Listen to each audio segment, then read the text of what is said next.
పాండవులను యుద్ధంలో ఒక్కరోజు ఓడించిన యోధుడు సైంధవుడు. చెల్లెలు ద్రౌపదిపై బలాత్కారం చెయ్యబోయిన దుర్మార్గుడు సైంధవుడు. అభిమన్యుడి చావుకి కారణమైనవాడు సైంధవుడు. మహాభారతంలో దుర్యోధనుడే దుర్మార్గుడనుకుంటే అతన్ని మించిన మహా దుర్మార్గుడు ఈ సైంధవుడు. ఇతన్ని జయద్రథుడు అని కూడా అంటారు.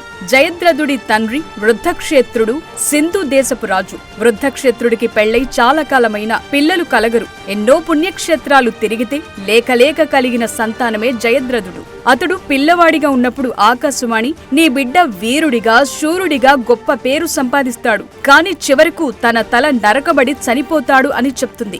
ఆ మాటలు విన్న వృద్ధక్షేత్రుడు ఆవేదన చెంది ఆగ్రహంతో ఎవడైతే నా కొడుకు తలను నేలపై పడేస్తాడో వాడి తల 100 ముక్కలవుతుంది అని శపిస్తాడు. జయద్రథుడికి చిన్నప్పటి నుండి ఎన్నో యుద్ధ విద్యలను నేర్పిస్తాడు తండ్రి వృద్ధక్షేత్రుడు. తన కొడుకు గొప్ప యోధుడు కావాలనే కోరికతో తనకు తెలిసిన అనేక అస్త్రశస్త్రాల ప్రయోగాలను జయద్రథుడికి నేర్పిస్తాడు. కొడుకు పెద్దవాడయ్యాక సింధు దేశానికి రాజుగా పట్టాభిషేకం చేసి తపోవనాలకు వెళ్లిపోతాడు వృద్ధక్షేత్రుడు. సింధు దేశానికి రాజు కావటం వల్ల జయద్రథుడికి సైంధవుడనే పేరొచ్చింది. సైంధవుడనే పేరుతోనే అతను చరిత్రలో ప్రసిద్ధి పొందాడు. ఈ భూమండలంలోనే అత్యద్భుత సౌందర్య రాశి అయిన ద్రౌపది అందం గురించి తెలుసుకుని ద్రౌపది స్వయంవరానికి వెళతాడు. అక్కడ ఆమె అందానికి పరవశుడైపోతాడు. ఎలాగైనా ద్రౌపదిని సొంతం చేసుకోవాలనుకుంటాడు. కాని మత్స్య యంత్రాన్ని ఛేదించటం తరువాత సంగతి. కనీసం ఆ ధనస్సును కూడా ఎత్తలేక అవమాన భారంతో ఇంటికి వెళతాడు. తన రాజ్య పాలన చేస్తున్న అతని మనసంతా ద్రౌపది అందమే నిండిపోయుంటుంది.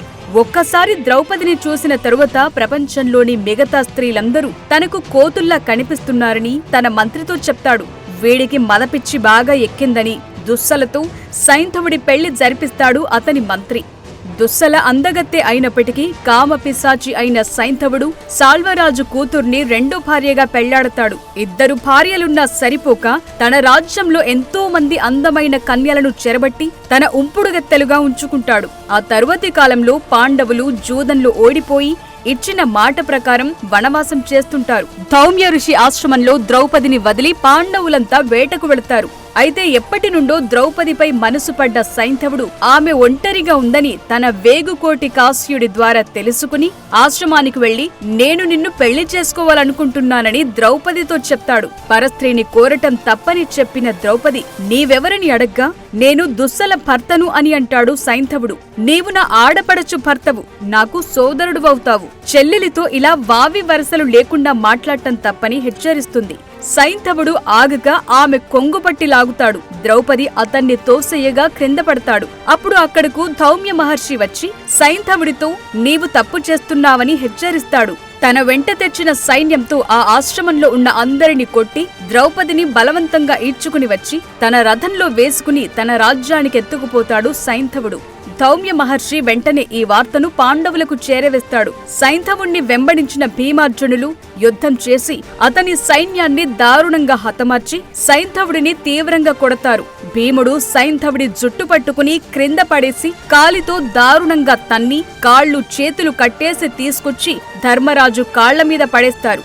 అప్పుడు తప్పైపోయిందని తనను క్షమించమని ద్రౌపది కాళ్లపై పడి వేడుకుంటాడు సైంధవుడు. కోపం తీరని భీముడు సైంధవుణ్ణి చంపబోగా ధర్మరాజు అడ్డుకుని మన చెల్లెలు దుస్సల సౌభాగ్యాన్ని మనమే చెరపకూడదంటాడు. దాంతో సైంధవుడికి గుండు కొట్టి అవమానించిన భీముడు పాండవుల దాసుండని చెప్పి బతికిపొమ్మంటాడు. అదే మాట చెప్పి అందరినీ క్షమించమని వేడుకుని అక్కడి నుండి ప్రాణాలతో బయటపడతాడు సైంధవుడు. అయితే పాండవుల చేతిలో దారుణ అవమానాన్ని చవిచూసిన సైంధవుడు ఎలాగైనా వారి మీద పగ తీర్చుకోవాలని గంగానది ఒడ్డున శివుని గురించి ఘోరమైన తపస్సు చేస్తాడు.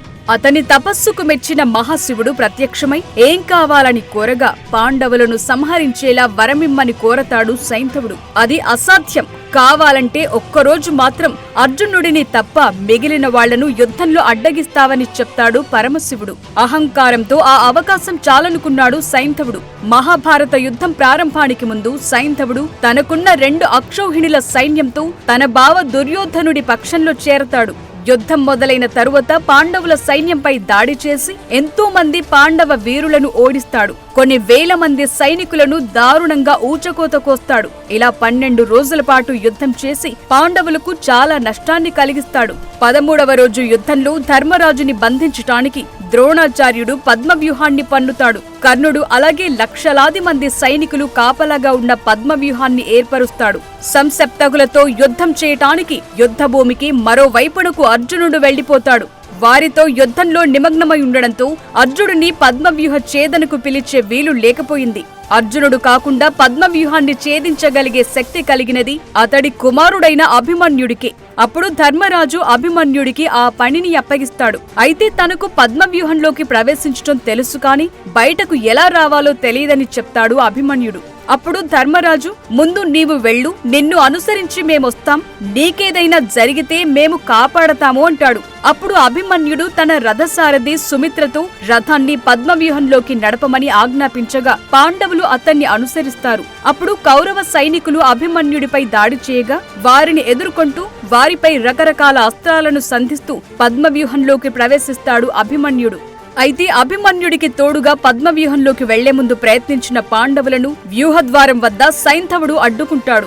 మహాశివుడు తనకిచ్చిన వర ప్రభావంతో ధర్మరాజుపై అనేక అస్త్రాలను ప్రయోగించి అతన్ని తీవ్రంగా గాయపరుస్తాడు సైంధవుడు. వెంటనే భీముడు అక్కడికొచ్చి ధర్మరాజుని రక్షిస్తాడు. తరువాత భీముడికి సైంధవుడికి మధ్య యుద్ధం భయంకరంగా జరుగుతుంది. ఇంతకు ముందు ఒకసారి సైంధవుడిని దారుణంగా కొట్టిన భీముడు, నా చేతిలో ఈ సైంధవుడెంత బచ్చాగాడు, ఈ రోజు వీణ్ణి చంపేస్తానని కోపంతో యుద్ధానికి దిగిన భీముడికి ఆ తరువాత గాని తత్వం బోధపడలేదు. సైంధవుడు తన గదతో భీముడిని దారుణంగా కొడతాడు. దెబ్బలు తట్టుకోలేని భీముడు గదను పారేసి చేతులతో సైంధవుడిపై పిడిగుద్దులు గుద్దబోగా వాటిని తప్పించుకున్న సైంధవుడు తన పిడికిలితో భీముడి ముక్కు ముఖం మీద దారుణంగా పిడిగుద్దులు గుద్దుతాడు. ఇద్దరు కొన్ని గంటల పాటు ఒకరికొకరు తగ్గకుండా పోరాడతారు. చివరకు సైంధవుడు కొట్టే దెబ్బలు తట్టుకోలేక అక్కడ్నుండి దూరంగా పారిపోతాడు భీముడు. అంత పెద్ద బలశాలి భీముడు కూడా సైంధవుడిని తట్టుకోలేక పారిపోవటాన్ని చూసిన ధర్మరాజు సైతం సైంధవుడి శక్తికి ఆశ్చర్యపోతాడు. అప్పుడు నకుల సహదేవులు తమ కత్తులతో సైంధవుడిపై యుద్ధానికి దిగుతారు. సైంధవుడు కూడా తన కత్తిని తీసుకుని నకులతోనూ సహదేవునితోనూ భయంకరంగా యుద్ధం చేస్తాడు. తన కత్తిని గిరగిరా తిప్పుతూ నకులుడిని తీవ్రంగా గాయపరిచిన సైంధవుడు సహదేవుడిని కూడా వదలకుండా అతనిపై ద్వంద్వ యుద్ధం చేసి పిడిగుద్దులు గుద్దుతాడు. చివరకు సహదేవుడి దెబ్బలు తట్టుకోలేక నకుల సహదేవులు అక్కడ్నుండి దూరంగా పారిపోతుంటారు. అప్పుడు సైంధవుడు తన రథంపైకెక్కి అనేక బాణాలను ప్రయోగించి నకుల సహదేవుల గుర్రాలను రథసారథులను చంపేస్తాడు.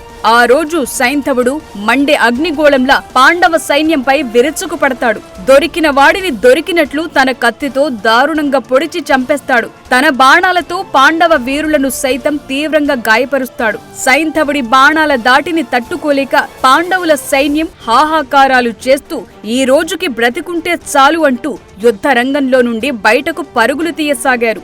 సైంధవుడి వీరోచిత పోరాటాన్ని దూరం నుండి చూస్తున్న భీముడు, వీడేనా ఒకప్పుడు తన చేతిలో దారుణంగా దెబ్బలు తిన్నవాడు, ఈ రోజేంటి ఇలా రెచ్చిపోయి యుద్ధం చేస్తున్నాడు అని ఆశ్చర్యపోతాడు.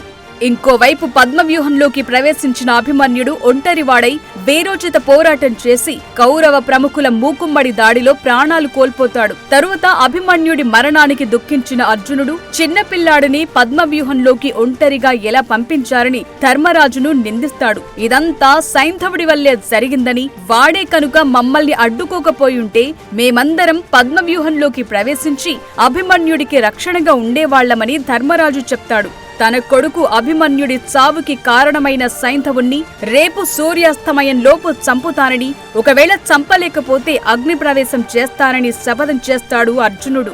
ఆ రాత్రి అర్జునుడి శపథం గురించి తెలుసుకున్న సైంధవుడు భయపడిపోయి, రేపు అర్జునుడు నన్ను తప్పకుండా చంపుతాడు, నేను యుద్ధం చెయ్యను, నా రాజ్యానికి తిరిగెళ్లిపోతాను అని దుర్యోధనుడికి చెప్పగా, బావా ఇప్పుడు నీవు వెళ్లిపోతే అర్జునుడికి భయపడి పిరికి పందల పారిపోయాడంటారు.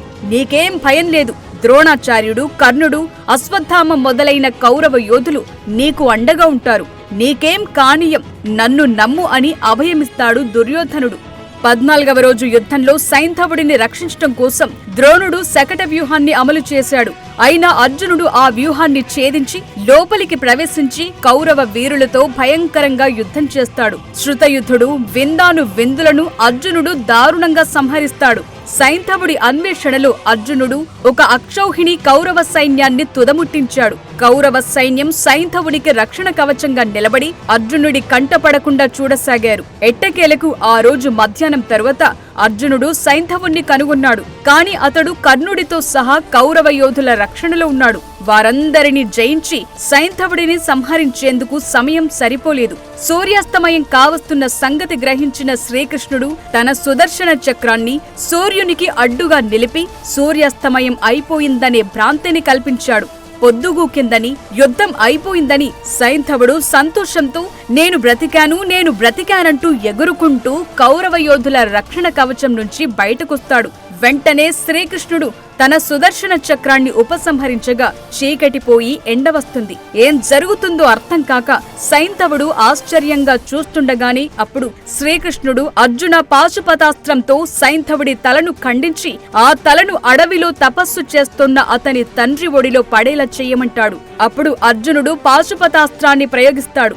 ఆ అస్త్రం సైంధవుడి తలను ఖండించి ఆ తలను అలాగే మోసుకెళ్లి అడవిలో తపస్సు చేస్తున్న వృద్ధక్షేత్రుడి ఒడిలో పడవేస్తుంది. తన ఒడిలో పడిన కొడుకు సైంధవుడి తలను చూసిన వృద్ధక్షేత్రుడు ఉలిక్కిపడి తన చేతులతో ఆ తలను తీసి క్రింద పడేస్తాడు.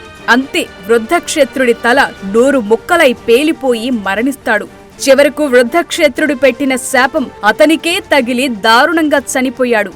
సైంధవుడు మరణించాక అతనికి దుస్సలకు పుట్టిన సురధుడు సింధు రాజ్యానికి రాజవుతాడు. ఇతను కురుక్షేత్ర యుద్ధంలో పాల్గొనలేదు. మహాభారత యుద్ధం ముగిసిన అనంతరం ధర్మరాజు అశ్వమేధ యాగం చేస్తాడు.